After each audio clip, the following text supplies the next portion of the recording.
வணக்கம் நண்பா. நடிகர் விஜயோட லாஸ்ட் படமான தளபதி 69 படத்துக்கு தளபதி விஜய் அவர்களுக்கு எவ்வளோ சம்பளம் கொடுக்க போகிறாங்க அப்படின்ற மாதிரி ஒரு டீட்டெயில் இப்போ வெளியே இருக்குது.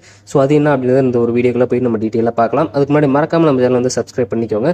ஸோ இப்போ என்ன விஷயம்னு பார்த்தீங்கன்னா, கோட் படத்துக்கு பார்த்தீங்கன்னா 200 கோடி நம்ம தளபதி விஜய் அவர்களுக்கு சம்பளமாக கொடுக்கப்பட்டு வந்தது. ஆனால் இப்போ பார்த்தீங்கன்னா நம்ம தளபதி லாஸ்ட் படமாக தளபதி 69 படம், அந்த படத்துக்கு பார்த்தீங்கன்னா கேவின் ப்ரொடக்ஷன் சைட்லேருந்து 275 கோடியிலேருந்து 300 கோடி வரலுமே பார்த்தீங்கன்னா கொடுக்க போகிறோம் அப்படின்ற மாதிரியான ஒரு நியூஸ் இப்போ வெளியே இருக்குது. இது பார்த்தீங்கன்னா நம்ம தளபதி கட்டாயப்படுத்தி கேவின் ப்ரொடக்ஷன்ஸில் எந்த இதுவுமே பார்த்தீங்கன்னா கேட்க கிடையாது.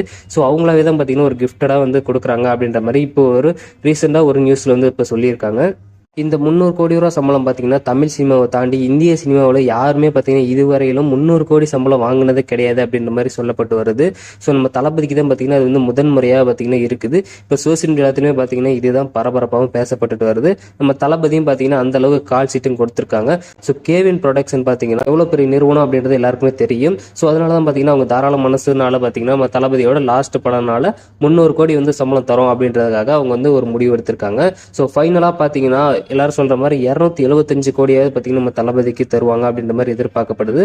ஸோ இதான் நம்ம விஷயம். ஸோ உங்களோட கெஸ் என்ன அப்படின்றத கரெக்டாக கமெண்ட் பாக்ஸில் சொல்லுங்க. ஸோ நன்றி, வணக்கம். நெக்ஸ்ட் வீடியோ பார்க்கலாம். பாய்.